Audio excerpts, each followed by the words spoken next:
Hello everyone, it's me again, Burntime, DIY TV, panibagong araw at panibagong vlog naman mga ka-DIY. Sa araw na to, nandito tayo ulit sa Toyota Corolla Altis 1.8G natin. At meron tayong gagawin dito sa preno natin kasi medyo mahina yung brake natin. So ayan, bago natin tuloy yung video, shoutout muna natin, Anal's Vlog, pag-subscribe sa YouTube channel at pag-follow yung Facebook page niya. Siyempre, shoutout natin yung magaling natin mekaniko ng taga-Gayaman, Boss Clifford Operanya Motorworks. Ayan. So, anong ginagawa natin, boss? Tinatalaman. Tinatalaman natin yung, master brake, brake master. Tatanggalin natin yung reservoir, yung brake fluid, yung tangke, kasi may tagas doon. So, tinatalaman natin, binababaran natin yung sa may, tanggalan ng... Kasama din pala natin si Boss Aaron Cabrera. Hi, boss! Magtampo, nakalimutan. May repair kit din yan, no? Boring. Untan, umay. Wala, 12-13 wala.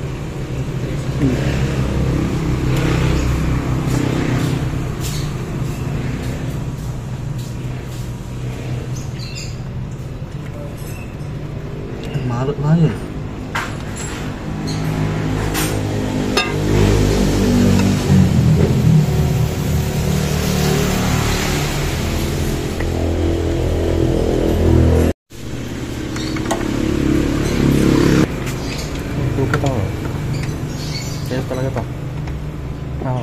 Okay, so ayan, natanggal na rin po nila ang ka-DIY.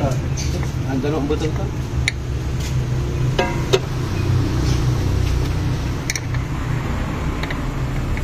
Yan, tinatanggal na rin yung nut doon sa may brake master mismo. Yan. Kasi ilalabas natin yan para gawa natin ng paraan yung tumatagas. Tsaka baka palitan na rin natin ng repair kit para make sure na mas malakas yung preno. Tingin na lang sa bayan. Kaya lang ginamit, labas natin. So natanggal na po nila yung nut, dalawang nut size 12. And then after po niyan, hihilain po yung brake master para matanggal po ng buo. Para mapalitan po natin ang repair kit. Yan, tatanggalin natin. Paano yung Boss Clifford? So yung brake master, tatanggalin natin yung lock niya, yung circlip. Okay.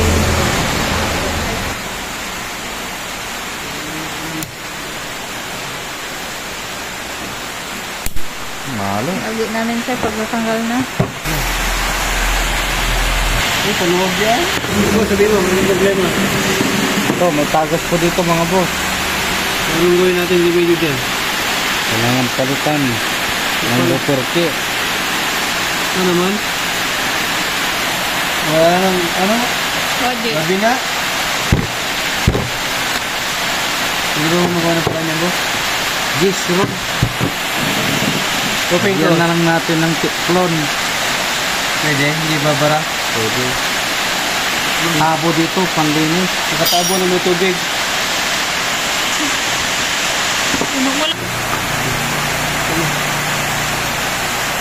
Isprayan ko isan.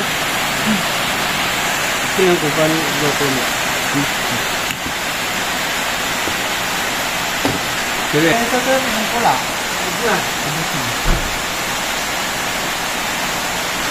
So lilinisan po nila yung mga parts. Bago po nila ito.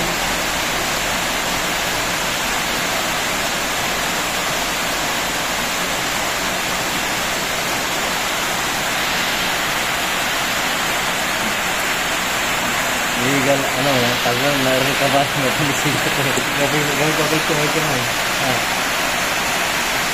Oo naman. Yan. Ito. Betul.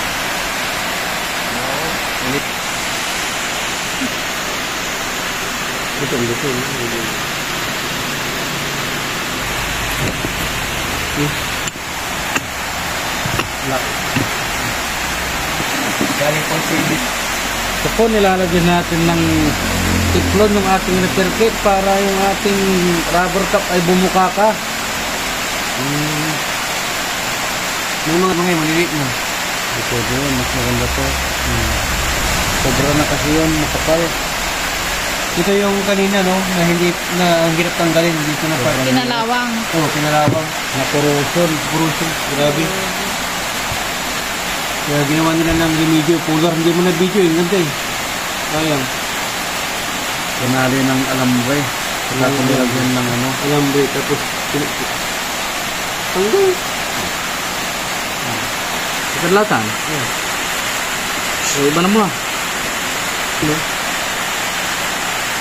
Saan ko ng hino? Narireklamo na lahat. Matulis yun. Pamagal niya eh. Ini remedyo ang nila bayat. Ang mapinas lagi na. Ano may mga yung baklas. Binabalik na po nila yung ano. Nalagay na rin yung lock. Differential lock. Share clip. Kailangan din na yan tapos ibabalik yun. Yung sa preno mo, humihigop ng brake fluid. Hindi na. Yun eh, hindi nyo yun. Basta yun sila. Yung susunod na bibili natin, yung ano, kahigpit naman.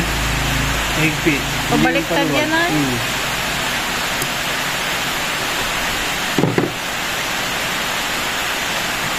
So, tinatanggal yung tornilyo. Tapos, Tanggalin natin yung may oil din yan.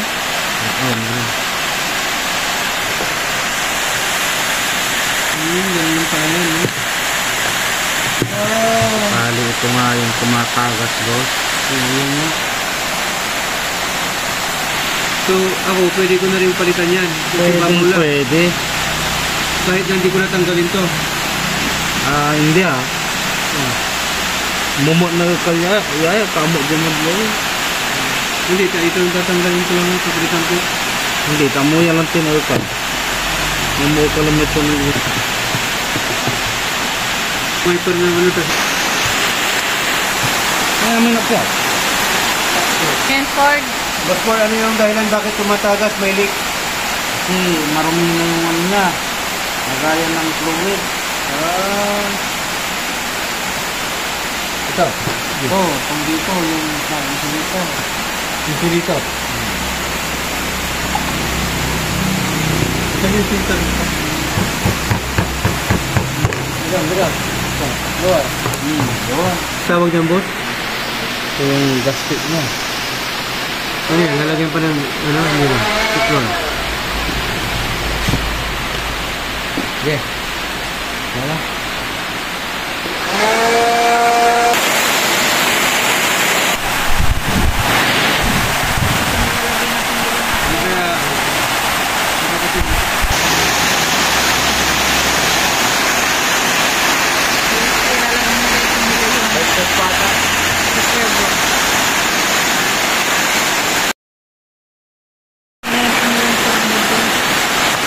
Patutuin po nila ang kadeway kasi bawal malagyan ng tubig.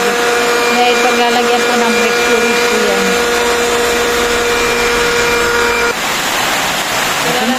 Lalagyan po nila ng lalagyan po nila ng sulo po yung sa may part po ng rubber para hindi po tabasan ng tubig. Ipansamantala lang po yan habang di pa tayo makabili ngayon kasi anong oras na rin mag-alas 12 na po, mag-alas 11 na po tayo kaya sa susunod na araw na lang po natin bilhan ng panibagong rubber. Mga ka-DIY, binabalik na po nila yung brake master. Okay, so nalinisan na rin po yan at nalagyan na rin po ng ng tiklon yung mga rubber para hindi po mag-leak. Okay. So yan, ibabalik na po yung dalawang nut. Magkabilaan po yan, size 12. Okay, so lalagyan na po nila ng brake fluid. Yes. Isa ito. Kailangan po natin na magkaroon.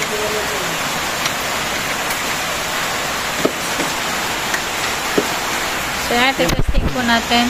Nadagdagan na po natin ng ng brake fluid. So, ipreno na lang po nila para makita po natin kung may tagas.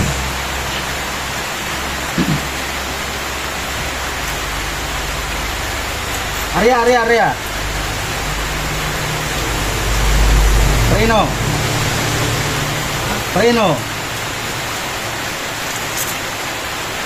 Area. Preno. Area. Preno. Oh, sasaki lang ba ang na? Arya. Preno. Arya. Preno. Arya. Fluid. Ito yung brake fluid niya, Rom. Sir, lamit. Yan, binabalik na po nila yung ano yung brake fluid. Ito pa di ba, sir? Apel. So yan, tapos na ni Boss Clifford na ano, nagawa ng paraan yung ano natin, brake master. Wala na yung tagas, tapos malakas na yung preno. Ang problema kasi nito mga kadiway, medyo humina yung preno niya. So, ano ba tawag doon, boss? Lumulusot. Kasi may tagas, may leak dyan sa may brake master, saka sa may ano, yung tangke niya, di ba? So yun, okay na, nagawa na ni Boss Clifford. Galing. Shoutout naman sa mga kasama natin dito. Yan. Boss Ero Cabrera. Saka si Angelo Lies. Yan, oh. Ano mo dyan? Ito na testing. Ha? Awin ba? Ito na, dyan, na. So yan, pinabalik na rin natin yung mga tinanggal natin kanina, mga bracket. BSB. Anong tawag dyan, Boss Clifford? Yung sa itim? BSB. Forge tank. No, forge tank. Kung saan? Anong purpose ng boss? Yung tangke sa gasolina. Yun, yung fumes, ano? Para hindi amoy gasolina yung loob ng sasakyan. At sa labas, yung sobrang pressure, dyan pumupunta, di ba, boss? Yes, sir. Yun. Sa ibang sasakyan, tawag niyan charcoal. Ano? Canister. Yun. Yun, oh. Malapit na. Binabalik na yung air cleaner.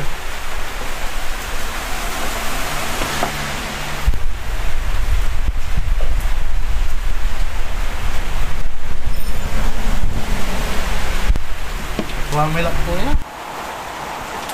Pinabalik na rin yung mga sakit. Map sensor at saka BSB. Yun.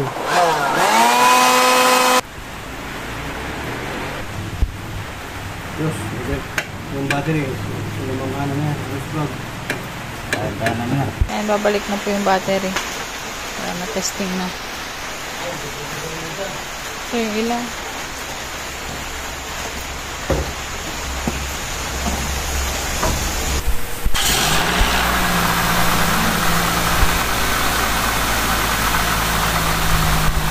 Okay. Gapo, gapin papaway. Isa testing po nila mga ka-DIY.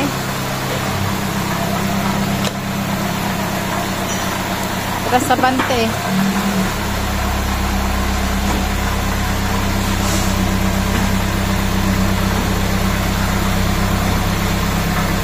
Okay.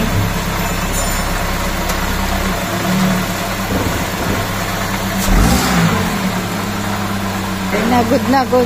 Testingin natin yung gawa natin na bagong ano, repair kit. Yung naging start kayo ng Clifford. At sa bante. Testing yung preno.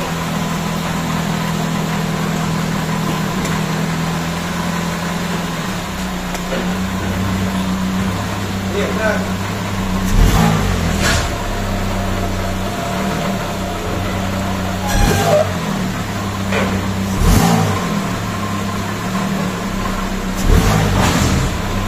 Puputang. So ayun mga kadiway, okay na po yung pinagawa ni Boss Clifford. Kumakapit na po, maganda na po yung preno, kagad-agad. Medyo palitan na natin ang brake pad dito sa may harapan. Tapos okay na, good to go. So ayun, ganoon lang po yung procedure kung paano mo magpalit ng repair kit dito sa Toyota Corolla Altis 1.8 natin. Ginawa natin ang paraan. And hoping na may natutunan ulit kayo sa vlog content natin sa ngayon. Dito sa Squeaky, dalawa ng pang-mini ng DIY, do it yourself at destroy yourself. Dito sa Squeaky, natuto ka na, nakatipid ka pa dahil sa Squeaky. Share guys! Gary! Maraming salamat. Tuloy sa Burn Times. Signing out.